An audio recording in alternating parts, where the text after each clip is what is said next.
Bueno, ya está con nosotros el doctor Juan Raúl Williman, a quien agradecemos su presencia aquí en Pasaron Cosas. Ya le damos la bienvenida. ¿Cómo estás? Buen día, muchas gracias por invitarme. Un gusto estar acá con ustedes. Bueno, excelente. Buenos días. Queríamos hablar contigo, bueno, obviamente de todo lo que es el caso Penades, de las últimas repercusiones, consultarte acerca de cómo viviste la última audiencia en particular y específicamente ese revés, si se quiere, que se dio entre la audiencia, la resolución de la jueza que libró de alguna forma la prisión domiciliaria para Penades y Mauhecín y luego una revocación de esa resolución por el Tribunal de Apelaciones. ¿Cómo viviste ese proceso? Bien. Mira, capaz que primero hacemos una aclaración que me parece que perfecto. Está muy buena, porque si no, parece que uno tiene una posición punitivista, sobre todo respecto de lo que se conoce como la prisión preventiva. La prisión preventiva es una excepción a la regla. O sea que lo que dijo la jueza en primera instancia es algo posible. Es decir, lo normal en un sistema acusatorio es que las personas esperen el juicio en libertad. Esa es la realidad. Solamente cuando se produce excepcionalmente situaciones que se pueden determinar como riesgos procesales concretos, no abstractos, uno puede romper la regla, ¿no? Entonces, lo primero, no es que nosotros ahí estamos abogando en forma genérica por la prisión preventiva de las personas. En realidad estábamos defendiendo a las víctimas como consultorio jurídico y abogando por la prisión preventiva de estos dos imputados en el entendido de que hay riesgos procesales muy concretos, muy especiales, que hacen que la regla general, que es el derecho de toda persona a esperar su juicio en libertad, no se pueda cumplir, ¿no? Eso como concepto general. Porque claro, uno ve el streaming solamente la audiencia y dice, bueno, está. Entonces, en este caso el consultorio parece que está férreamente discutido. Nosotros en realidad estamos defendiendo la seguridad de las víctimas y estamos defendiendo el no entorpecimiento de la investigación, que son dos cosas claves. Pero eso como concepto general. Ahora, si tú me preguntás, si cualquier te me pregunta teóricamente qué pienso, yo pienso que en teoría, obviamente que las personas tienen derecho a esperar el juicio en libertad. Pero cuando se generan estos riesgos procesales tan concretos y tan grandes, entonces ahí uno tiene que modificar el régimen general y pasar a utilizar la prisión preventiva. Que ya, claro, en Uruguay, por suerte, dejó de ser una situación tan común. En el sistema anterior, en el sistema inquisitivo, vos tenías, si vos ibas al sistema INR, ibas a tener a muchas más personas privadas de libertad con prisión preventiva que con condena. Eso no pasa hoy en Uruguay. Hoy vas al sistema y te vas a encontrar con un sistema acusatorio que tiene a muchas más personas privadas de libertad con condena que con prisión preventiva. Aún así, uno podría llegar a sostener que el sistema sigue abusando de la prisión preventiva. Por eso también es verdad que había algunas personas enojadas porque podían llegar a comparar este caso con otro y decir, bueno, pero si en otro caso un juez dispuso prisión preventiva con mucho menos, ¿cómo en este caso estaban disponiendo una domiciliaria con dispositivo electrónico? Porque es un tema de comparación. Que ahí, capaz que ahí el sistema sí le está costando entrar en esta lógica bien acusatoria y no tan inquisitiva, bien acusatoria digo, donde el principio es que la persona espera el juicio en libertad. Ahora, en audiencia nosotros la verdad es que lo que sentíamos, Gerardo, es que no estábamos conformes para nada, porque para nosotros estábamos en una situación que era de manual, o sea, los riesgos procesales que justifican la excepción a la regla los teníamos claramente concretados. ¿Cuáles son esos riesgos que ustedes valoraron y presentaron allí en la audiencia? Claro, nosotros tuvimos que apelar en la audiencia porque la jueza decidió modificar la prisión preventiva efectiva en un establecimiento del INR por una domiciliaria. El primer riesgo que a nosotros nos parecía clarísimo era el entorpecimiento de la investigación. Yo creo que nunca hubo un caso que tuvo un entorpecimiento de la investigación tan claro, tan concreto. Si, por el tiempo pasa y la gente se va olvidando, etcétera, pero en realidad vos tenías a un jerarca del INR trabajando con un equipo de gente con un solo objetivo, que era encontrar víctimas y evitar que declaren, claro, por el mecanismo que sea. Y vos tenés a esa persona condenada, que en realidad en un proceso abreviado, con todas las garantías, digo, sí, yo me dediqué a esto. Yo acepté hacer este trabajo y lo hacía dentro del INR. Una persona que, por poner un ejemplo simple, un traslado del INR, eso cuesta un Perú. Si vos defendés a cualquier imputado y tenés que lograr un traslado, es algo que te va a costar un montón. porque tenés que pedir, pasar por la junta de traslado. Recién ahora, con un habeas corpus colectivo que presentó FUSIPE, hay juntas de traslado transitorias para contestarle más rápido el traslado a una persona que está pidiendo evolucionar, ya sea de módulo o de establecimiento. Y esta persona trasladaba a gente solo con intenciones de sacar información y apretarla. Entonces, es esa persona que era un jerarca del INR, que a su vez trabajaba con otras personas, porque esa no es la única persona que quedó condenada. O sea, hay 5 personas más que tienen condenas, que también estaban en esa idea. Uno de ellos, hasta hace unos días, no era ubicable porque se mudó, y él mismo declaró, yo lo vi en la prensa, que se mudó porque fue amenazado, tenía miedo, etc. O sea que ese complejo entramado que existió para ubicar las víctimas, para seguirlas, para dar con ellas, para tratar de, sobre todo, pareciera lógico que sobre todo trataban de encontrar información que siguiera socavando la imagen de las 2 víctimas más conflictivas que tiene, porque en realidad hay 11, 12, 13 víctimas, pero la defensa de los imputados siempre se concentran en las 2 víctimas más polémicas. Claro.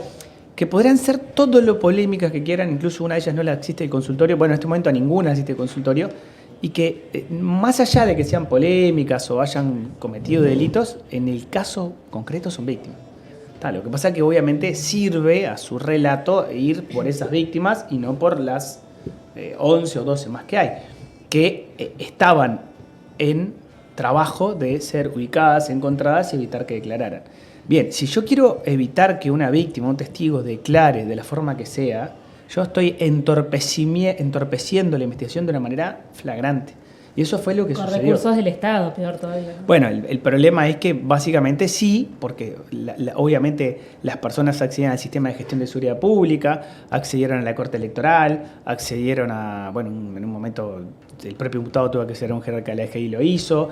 O sea, hay muchísimos ejemplos que llevaron a que el Tribunal de Apelación del Cuarto Título en su momento dijera, ¿por qué estamos discutiendo esto si estamos en casi que el ejemplo de manual del riesgo de entorpecimiento de la investigación? Dijo el tribunal en un momento, una sentencia, dijo, si hubiera que explicarle a alguien que no entiende de procesal, porque no sabe de procesal penal, pero vos necesitas un ejemplo para explicarle cómo funciona la prisión preventiva y qué es riesgo de entorpecimiento, entonces este caso sería un caso para poder explicarle a la persona. Pero además justo ahí estaba como enganchado, porque el riesgo de entorpecimiento de la investigación podría no necesariamente estar enganchado al otro riesgo que es la seguridad de las víctimas, pero estos estaban juntos, porque el entorpecimiento de la investigación venía casi de la mano del riesgo seguridad para las víctimas. Hay otros riesgos procesales también. El más conocido no es ninguno de esos 2. El más conocido es el riesgo de fuga. El más conocido es la latencia de que la persona se sustraiga del proceso y la impunidad se dé porque no lo encuentro más. Que ese creo yo que es el riesgo menos marcado, aunque el tribunal lo relevó como un posible riesgo, porque si vos tenés medios y no tenés arraigo, podrías irte. Pero creo que no era el riesgo procesal más importante. Es el más común. Generalmente el más utilizado hay un riesgo de fuga. Y vean que en realidad nosotros nos agraviamos por la sentencia, porque la sede sostuvo que el paso del tiempo amorigeró o disminuyó, usó una palabra más compleja, pero disminuyó estos riesgos procesales, y nosotros entendíamos que no, porque de hecho incluso la jueza llegó a entender que como el imputado ya no ejercía su cargo, había perdido contactos, de alguna manera había perdido la posibilidad de desarrollar este tipo de tramas, pero la trama se desarrolló con el imputado ya sin su cargo. Entonces nosotros en audiencia apelamos esperando que el Tribunal de Apelación lo cambiara, pero no lo sabés, porque el sistema, pese a lo que dicen algunos colegas, funciona. El sistema es garantista. El sistema presenta esta garantía. De hecho, ellos tuvieron la garantía de que la jueza de primera instancia decidiera la domiciliaria, haciéndose eco de sus argumentos, y la fiscalía, y en este caso la defensa de las víctimas, tenía la garantía de poder apelar y de que un tribunal con más jerarquía, pero no lo digo mal, lo digo porque así funciona, ¿no? Son ministros de un tribunal de apelaciones con mayor antigüedad, que ascendieron hasta ahí, como después cuando uno está en otro juicio llega a la corte. Entonces, esos son resortes del sistema de administración de justicia que te permite eso. Y podía pasar que no. También podía pasar, porque el juez dice, ¿cómo lo tomaron? Bien, y si confirmaba la domiciliaria, también bien, porque ese es el sistema. Claro. Y está bien. Y vos no siempre tenés la posibilidad de probar lo que decís, pero vos haces tu mayor esfuerzo. Por eso los abogados somos abogados y abogamos, y nuestras obligaciones son de medios y no de resultados. Nadie podría ir a asegurarle un resultado a alguien. Vos podés asegurar que el proceso se va a transitar de la garantía, y vos dentro de tu posibilidad vas a hacer todo lo posible, pero la realidad del resultado vos lo desconocés. Entonces la verdad que nosotros no sabíamos que iba a ser el Tribunal de Apelaciones. Nos preocupaba por las víctimas, nos preocupaba por la mamá de las víctimas, que son las que más nos llaman y nos preguntan si hay mayor riesgo, porque claro, el sentido común te indicaba que no es lo mismo estar en un establecimiento del INR que en tu casa con todos los medios a tu alcance. Claro. Esa era una situación por lo menos preocupante, porque es claramente distinto. La domiciliaria no evita que te visite quien quiera, que tú tengas todos los medios tecnológicos a tu disposición, internet, redes, computadoras. Esa es una realidad casi que de sentido común. Vos en un establecimiento del INR, por más cómodo que estés, no vas a tener todo eso. Sí, hay ciertas restricciones. Claro. Y sí. Doctor, usted decía que hay gente que cuestionó el proceso, entre ellos está la familia de Gustavo Penades, que cuestiona el proceso y además la actuación del consultorio jurídico de la ¿Qué opinión les merece? Sí. Bueno, la verdad que el consultorio jurídico no a mi criterio, y bueno, verán, soy subjetivo, formo parte, pero siendo objetivo no cometió ninguna irregularidad nunca. Lo único que nos achacan, esa carta tiene una sola referencia, lo único que nos achacan es que nosotros cumplimos con un derecho humano fundamental, que es la indemnización de las víctimas. Es casi increíble. ¿Por qué digo que esto? Primero porque conseguir que una víctima sea indemnizada es casi imposible. Si nosotros tenemos cientos de casos, no logramos que cobre ninguna. Es verdad, en la ley 19.580 hay un artículo 80 que establece una indemnización tarifada para las víctimas de violencia de género, que nunca se cobra, porque en general no tenemos, primero no es una indemnización que da el Estado, es una indemnización que da el imputado. Claro, nosotros trabajamos con un consultorio donde generalmente trabajamos con gente muy vulnerable, víctimas y victimarios son muy vulnerables, la verdad es que nunca logramos cobrar una sola indemnización. Y con victimarios con más recursos tampoco, porque si no tenés bienes no hay cómo cobrarlo, o sea que vos obtenés la sentencia, obtenés la indemnización, pero no lo puedes cobrar. Esa es la realidad del sistema. En este caso, en los abreviados que hicimos por el tema de la famosa trama paralela, el consultorio solicitó a la Fiscalía, que estuvo de acuerdo, a decir, bueno, son gente con otros recursos. Vamos a intentar de que por lo menos estas víctimas sean indemnizadas, aunque sea tengamos un ejemplo donde el derecho humano fundamental, que es a la indemnización que tienen las víctimas, se cumpla. Y lo intentamos con 2-3 casos en realidad. Y en uno de los casos que lo intentamos, logramos que 4 víctimas fueran indemnizadas. El tema es que una tenía su identidad sin dificultades, pero había otras 3 que tenían identidad reservada. Entonces no había cómo hacerlos comparecer a cobrar su indemnización sin que apareciera su nombre. O sea, le íbamos a tener que dar el nombre a alguien. Al imputado, al abogado, al resto del sistema consultorio de facultad. Y nosotros lo que sí tenemos mucho cuidado y mucho miedo es de nosotros no violar esa red. Porque si a nosotros no es tan fácil. Y nos ha pasado de presentar un escrito y tener que salir corriendo a buscarlo porque dice el nombre de la persona y tenés que decir, esto es una letra, son letras. O sea, nosotros que peleamos por esa reserva de la identidad, que es lo que nos pidieron las víctimas por poder declarar, tenemos que tener sumo cuidado en no develarlo. Entonces tuvimos que buscar un mecanismo para que el imputado, que fue el que también insistió en quiero salir de esto, quiero cumplir con mi acuerdo, quiero pagar la indemnización, nos pasara el dinero y nosotros, y está todo documentado, si no dirían otra cosa, ¿no? Claro. Porque si nos quisieran ensuciar dirían algo más contundente. Claro, si nos quisieran ensuciar dirían algo más creyente, pero no nos pueden ensuciar porque nosotros tenemos toda la documentación que dice que recibimos el dinero del imputado y hicimos la indemnización, y no arbitrariamente, exactamente como está en el acuerdo. Eso es una sentencia que condenó, entre otras cosas, a indemnizar a las víctimas, e indemnizamos a cada una de las víctimas con el monto que correspondía. Pasa muy poco. ¿Qué tiene de irregular eso? Nada. Está hecho con mucha mala fe. Está intentando, aunque sea mancharnos de alguna manera, decir, pues vamos a tirarle esto, capaz que alguien lo lee confundido y dice, mirá, es por el otro concepto de que las víctimas hacen esto por la indemnización, que por lo que yo aclaro, no solo el consultorio que no hizo ninguna irregularidad, sino que permanentemente intenta cobrar la indemnización y no lo logra, básicamente no lo logra. Y y esto creo que lo hablamos muchas veces, hay distintas situaciones. Hay situaciones que no van a ser probadas, hay situaciones que no pasaron y hay situaciones que pasaron y van a ser probadas. O sea que la gama de posibilidades es un montón y cuando está frente a una situación que sí efectivamente sucedió y que la logró probar, debería cobrar una indemnización, pongámosle una cuarta hipótesis, no sabemos si va a cobrar la indemnización. Lo más probable es que no la cobre. En este caso sí la cobramos, sí logramos que las víctimas accedieran a la indemnización y es una particularidad. Y tuvimos que hacer esa triangulación por la particularidad de que Para preservar nosotros seguimos defendiendo la identidad de las víctimas. De hecho, hace pocos días que vino otro testigo nuevo a la causa a declarar cosas importantes y lo primero que pidió la señora es, quiero reserva. Incluso la fiscal le dijo, bueno, te puedo reservar ahora, pero el día de juicio tenés que, bueno, está bien, pero la persona se acerca con miedo a declarar, le sigue teniendo miedo al poder. Supongo que nosotros tampoco no ayudamos contando toda la trama que lo seguía, No. porque supongo que debe generar miedo también. Tampoco la situación de uno de los que hizo de uno de los imputados que hizo un abreviado que va a declarar en juicio y que se mudó perseguido por otra situación. Supongo que todo eso nos ayuda a que la gente venga y diga, yo me voy a presentar. Claro. Yo tengo información, total, no. En realidad, la gente que se acerca, que se sigue acercando, lo primero que te pide es seguridad o reserva o porque tiene miedo. Esa es la realidad.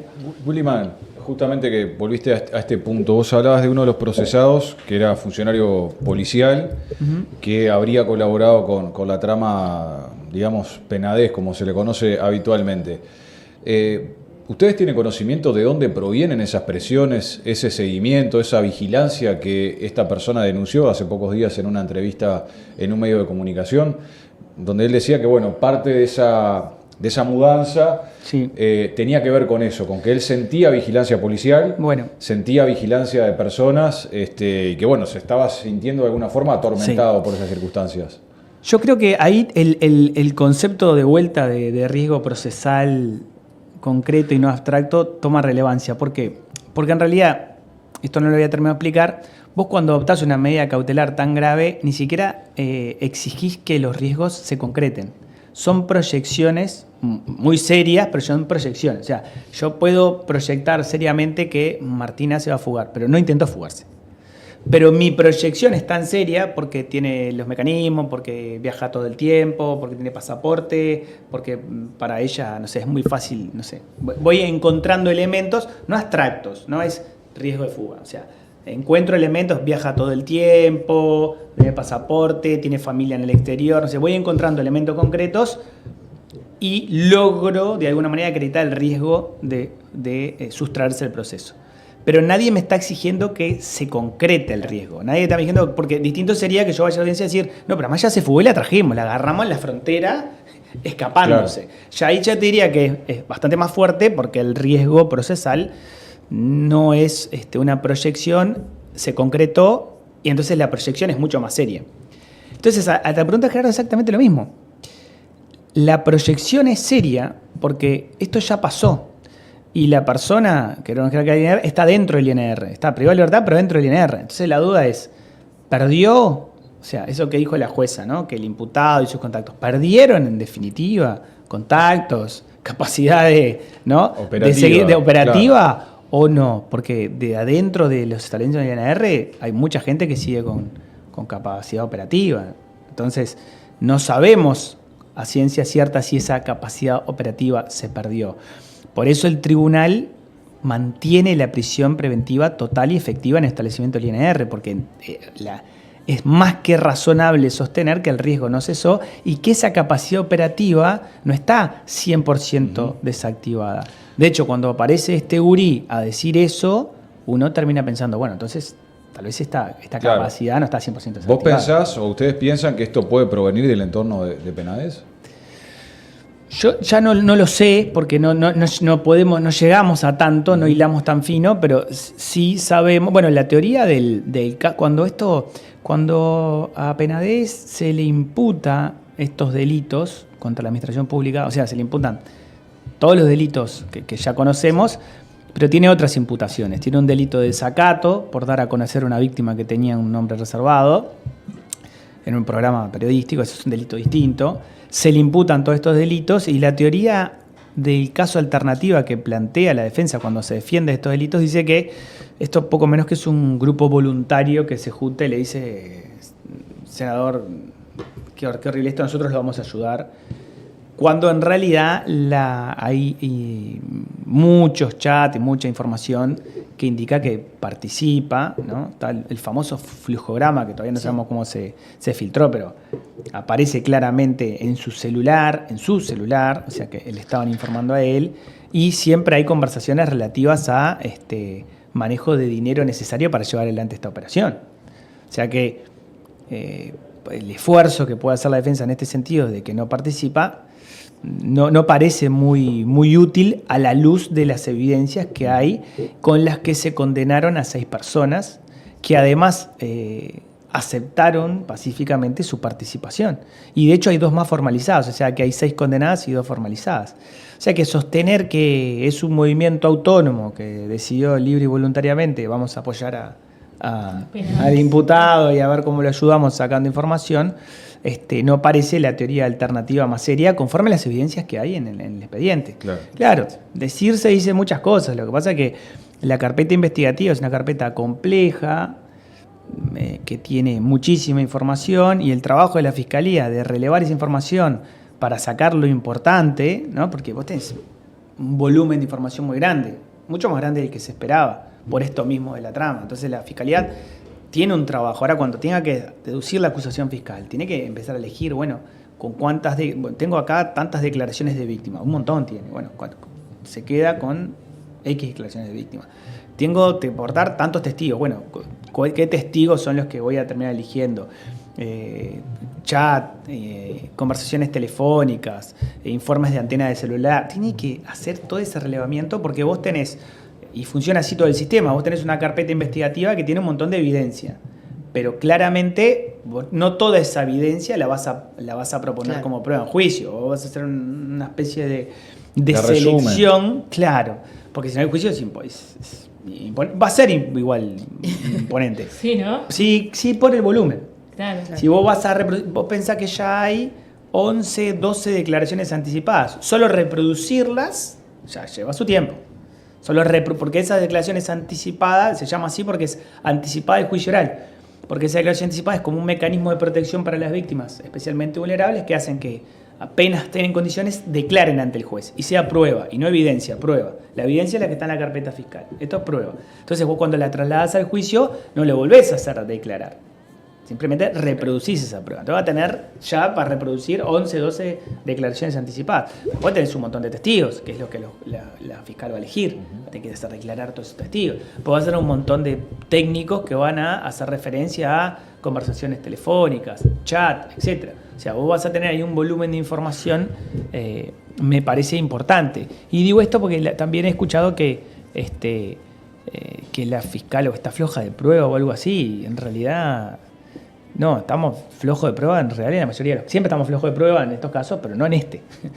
Y digo estamos flojos de prueba porque no son casos fáciles de probar. Generalmente vos no te encontrás con una situación entre 11, 12, 13, 14 víctimas declarando. Eso no es normal. Tal cual. No es normal y que... Incluso, por poner un ejemplo, en la operación Océano, que también es un caso paradigmático, bueno, cada imputado se vinculaba con una, a lo sumo 2. O sea, tenés el vínculo con una o dos víctimas. Capaz que alguno, que yo no me acuerdo, creo que a lo sumo 3, pero no vas a encontrar 11, 12, 13, 14 personas declarando. No es algo habitual. Yo te quería consultar con respecto a la estrategia de la defensa de Penades, ya que es reciente que digamos, su abogada Branciscas denunció que había sido amenazada a su familia, que por eso decidía retirarse. Quería preguntarte si el cambio de la defensa de Penades implica un cambio de estrategia, ¿cómo ves vos ese panorama? Primero que no sé qué le pasó a Dayana, porque la veo siempre en los juzgados, todo, y nunca me comentó que haya tenido situaciones de esas, pero la verdad que no lo sé, le tendría que preguntar qué le pasó. Segundo, eso respecto a lo personal de Dayana, que ojalá no sea nada. Con respecto a lo resto que le dice la carta, lo de las garantías, yo creo que ahí hay una confusión que está bueno aclarar. el principio de inocencia no está derribado por la prisión preventiva. Por eso arranqué con la explicación de... Yo filosóficamente soy lo menos punitivista que hay. No me parece la prisión preventiva una solución. No me parece ni la prisión efectiva una solución. Es más, en las últimas... Me ha tocado por un habeas corpus colectivo ir a los centros de reclusión en inspecciones y vos decís, no, hay gente acá que tiene otras soluciones. Claro. No es la cárcel. Entonces, evidentemente, tenemos un problema... Y me voy de tema un segundo, pero tenemos un problema en el ingreso y en la salida. O sea, estamos trabajando muy mal el egreso para que esa gente no reincida y estamos trabajando muy mal tal vez el ingreso. Hay gente que debería tener una solución alternativa a la prisión y seguramente, sobre todo hay primarios con delitos muy leves que tenemos que encontrar soluciones. Por eso tenemos la tasa de prisionerización que tenemos. O sea que y en esta postura filosófica de lo menos punitivista posible, o sea, el derecho penal como de última ratio de verdad, uno dice el principio de inocencia, de la presunción de inocencia, está absolutamente vigente. El hecho de que estés cumpliendo prisión preventiva no tiene nada que ver con ese principio. Justamente, lo que rompió la regla de no esperar el juicio en libertad son los riesgos procesales. Y no otra cosa. Si no hubiera riesgos procesales, no estaríamos discutiendo esto. Entonces, cuando en esa carta se habla de falta de garantías, las garantías para determinar si una persona es culpable o inocente no son en esta etapa. Si esta es una etapa de recolección de evidencias, las garantías serán en el juicio oral y público. Cuando tenga la posibilidad de en un juicio oral y público presentar su prueba, controlar la prueba de la fiscalía, hacer su alegato de apertura, preguntar, repreguntar a los testigos, a los peritos, ¿no? Repito, diligenciar su propia prueba, alegar de clausura, controlar apelar la sentencia definitiva de primera instancia, presentar un recurso de casación contra la sentencia definitiva de segunda instancia. Todas esas garantías no están, todavía no se movieron. Entonces, hablar de falta de garantía cuando en realidad lo único que hay es una investigación preliminar que se está desarrollando, entiendo la molestia de si un cliente está en prisión preventiva, entiendo la molestia, pero la molestia ahí no es con la falta de garantías, sino en todo caso estamos discutiendo si está bien o no aplicada la prisión preventiva. Y estará bien o mal aplicada en función de si hay o no riesgos procesales. Y esa es la discusión que tuvimos. Entonces esa nota que habla de falta de garantías del sistema, en ese punto yo ahí con Diana no lo comparto. No sé qué es lo que le pasó en el resto, ¿no? Bien, Juan, justamente en eso quería hacer hincapié en esto que mencionaba una parte Julieta, de las posibles amenazas que recibió la doctora Brasicas en este proceso. Lo que vos describías de la trama, esta situación con el policía que fue procesado, que también describe situaciones de ese estilo. La pregunta concreta es, en este caso, a las defensas de los denunciantes, a las defensas de las posibles víctimas. ¿Ustedes en este proceso recibieron algún tipo de presiones, recibieron algún tipo de amenazas? Porque todo esto indica, parece que fue variado, ¿no? Entonces, sí. Preguntarte eso. Sí, el consultorio no salió, al consultorio tampoco le salió gratis. Y eso que no es algo que nosotros elegimos, nosotros solo estamos ahí, caen las víctimas, es nuestra competencia, víctimas de bajos recursos en Montevideo, tienen todo el derecho del mundo de asistirse en el consultorio jurídico, de velar con Convenio Anafavide, y nosotros lo hacemos de ese lugar. Por eso cuando recibimos críticas tan infundadas como ese, nos parece muy injusto, porque en realidad nosotros no hacemos más que lo que tenemos que hacer. Pero sí, gratis no nos salió. En realidad, mi adjunta y la otra docente que le pone mucho corazón a este trabajo fue denunciada en el Consejo en su momento por defender la reserva de la identidad. O sea, hizo declaraciones relativas a la reserva de la identidad y terminó denunciada en el Consejo. Y era en un momento en que se discutía si correspondía a la reserva. Pero esto fue confirmado por un tribunal de apelaciones también. O sea que defendió lo que defendió verbal y públicamente, lo que defendió jurídicamente y a lo que le dieron la razón en la justicia en 2 instancias. Después sí tuvimos nuevamente dificultades en el Consejo. Después, una vez fue la Asociación de Abogados Penalistas, otra vez fue el Colegio del Uruguay con la actuación del consultorio. Evidentemente no es gratis. Nos parece a nosotros que no es gratis, son temas muy complejos que nos ponen en el tapete de una manera muy distinta. Seguramente a mucha gente le gustaría un consultorio bastante más, no sé cómo decirlo, supongo que menos comprometido, pero que estuviera con la rapiñita y el hurto y la pensión. Casos de bajo perfil. No, casos de bajo perfil y que no tuviera que participar en casos de tan alto perfil.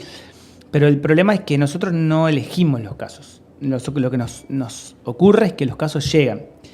Y luego de que el caso está en el tapete, lo otro que también es criticado el consultorio es su capacidad mediática.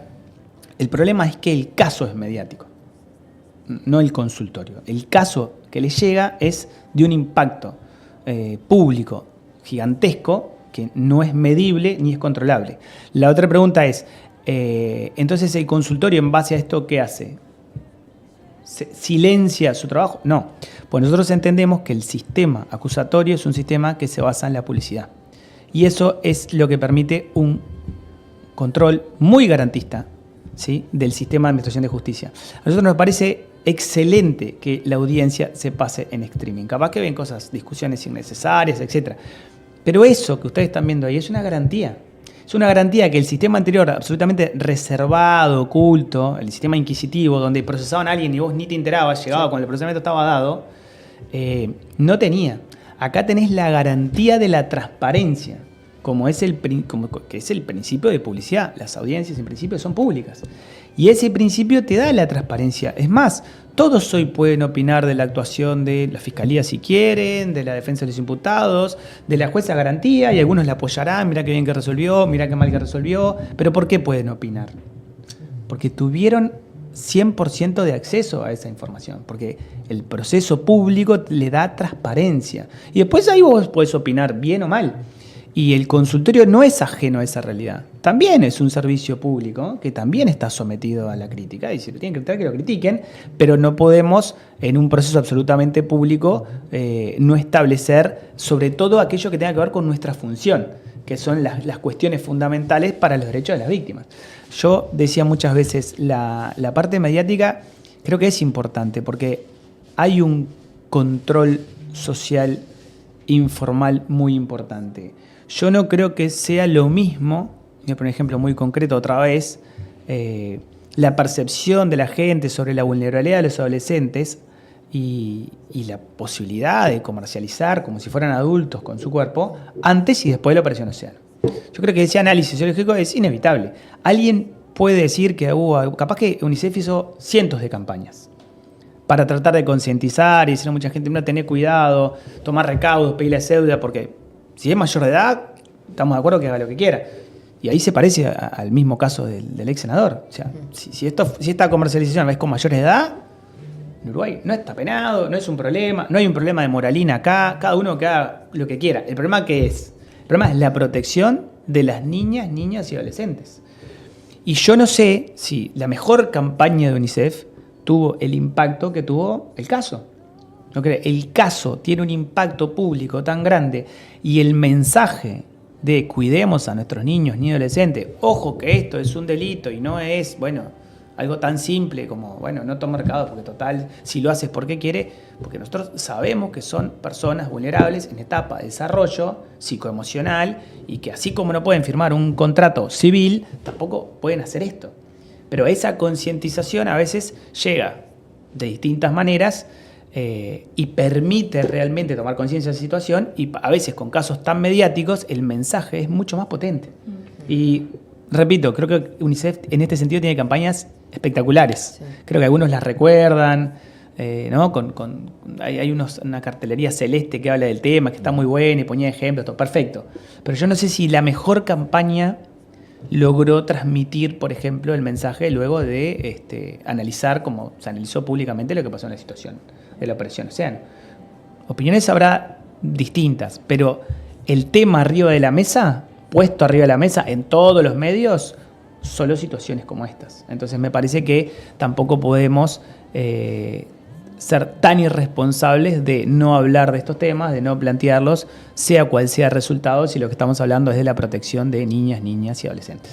Doctor Williman, le queríamos consultar para ir cerrando la entrevista y no robarle más tiempo. No primero, ¿cuáles son los siguientes pasos en el caso Penades? ¿Cuándo se hace la autoapertura del juicio? ¿Y cuánto falta para eso? Falta. Sí, a ver, no sé si falta tanto. La Fiscalía tiene casi 100 días más para seguir investigando. La Fiscalía no está lejos de estar parada, la Fiscalía viene trabajando, tiene lo que contaba hoy, tiene un montón de cosas para hacer. Ojalá, si me preguntás a mí, ojalá lo que más conveniente para las víctimas, y esto termine una vez, ojalá la Fiscalía llegue en esos 100 días a terminar la investigación y a poder presentar la acusación. El problema es que en este tipo de delitos Uruguay tiene una obligación internacional que es desarrollar una investigación con una diligencia reforzada. O sea que vos tenés que agotar los medios. Lejos de decir, bueno, ya está, no investigues más, es una expresión bastante rara, muy por el contrario, si vos vas a los pactos internacionales, Convención de Vendo Pará, otros tratados, vos decís, no, pero ¿cuál es la obligación de Uruguay? Realizar la investigación lo más diligentemente posible e incluso con una diligencia reforzada. O sea que yo agarro una rapiña y, bueno, no tengo muchos elementos y si tengo que invertir tiempo y dinero, no tendría que hacerlo. Ahora, en este tipo de delitos yo tendría que hacer una diligencia reforzada. Incluso para descartarlo, ¿no? En serio, otro caso. Hice todo lo que pude, no encontré elementos, cerré, pero yo cumplí con mi deber. Es más, la garantía es que hice todo lo posible y no encontré nada y lo cerré. Ahora, cuando vos venís trabajando y venís encontrando cosas, la Fiscalía tiene la obligación de llevar adelante esa investigación con esa diligencia reforzada. Entonces, está en un juego tiene tiempos que cumplir y tiene una investigación que hacer con la mayor responsabilidad posible. En ese equilibrio tiene que lograr en 100, 120 días terminar la investigación. Si no termina la investigación no pasa nada, porque tiene la posibilidad de pedir una prórroga. Porque acá, cuando se formalice una investigación, vos tenés un año para investigar, pero podés prorrogarlo hasta por otro año más. Entonces vos podés pedir 6 meses, si te alcanzó genial, acusás, si no te alcanzó, pedís un poquito más. En eso está la Fiscalía, viendo cómo le dan los tiempos para cerrar la investigación y poder acusar. Lo que sí es cierto es que en Uruguay, luego de los 2 años, se cierra la investigación. No puede haber diligencia de investigación pasados los 2 años. Y eso es una garantía que te da la formalización. Ahí la Fiscalía tiene que tomar una decisión. Acusar, este es el caso sin duda, o en otros casos podría ser pedir el sobreseimiento. Y investigué, no llegué, pido el sobreseimiento y el sobreseimiento tiene la garantía de que no puede volver a investigarse ese caso. Tiene la garantía del non bis in idem, no 2 veces por la misma causa. O sea que cuando termine la investigación, o acusa o pide el sobreseimiento. Quedó saldado. Si acusa, el camino será el juicio oral y público.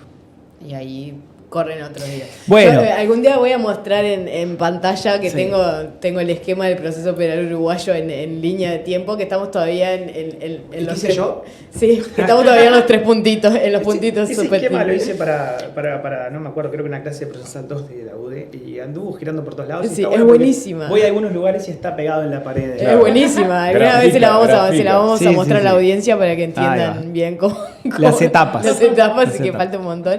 Y última pregunta sobre la Operación Océano, en qué... Sí, que la habíamos nombrando. Bueno, la Operación Océano terminó su enorme etapa de investigación, terminó su etapa intermedia, que es acusación, contestación de la acusación por parte de las defensas y control de acusación, que es una audiencia re importante porque es la que dice qué pruebas se diligencian en juicio oral. Y ese control de acusación fue eterno, fueron miles de horas de audiencia, porque ahí hay mucha prueba, porque en realidad de los 30 hubo 9 abreviados, muchos sobreseimientos, este es el esquema que yo decía, ¿no? Algunos asumieron su responsabilidad, fueron procesos abreviados, otros la Fiscalía decidió pedir el sobreseimiento y otros se fueron a juicio oral y público. Y esos 11 que van a juicio oral y público tienen un volumen de prueba increíble, un volumen de prueba importante. Y esa discusión de la prueba fue un debate muy largo con muchas apelaciones. Por eso la gente no entiende por qué demora tanto. Demoró porque la discusión sobre la prueba, que es muy importante, demoró mucho tiempo. Pero esa discusión terminó. Y hay un auto de apertura a juicio que está casi pronto y seguro que este año hay juicio oral y público, que es el que ofrece mayores garantías. Muy bien. Excelente. Bueno, muy bien. Juan Raúl, te damos las gracias, por favor, por gracias la participación. La verdad que ha sido muy enriquecedora la entrevista y bueno, por lo que vemos también en el chat de YouTube, también ha sido muy participativa la audiencia, los televidentes que han estado intercambiando sobre este tema, sobre las apreciaciones que tú hiciste y bueno, también de lo que opinan de este caso que bueno, ha impactado obviamente en nuestro país. Te damos las gracias, Juan Raúl, y bueno, obviamente este espacio siempre abierto para conversar de este y otros casos que vayan surgiendo. Para mí un placer venir siempre y nada, a las órdenes, nos vemos en otra. Sin duda. Excelente, muy bien, vamos a la pausa y enseguida retomamos con Pasaron Cosas.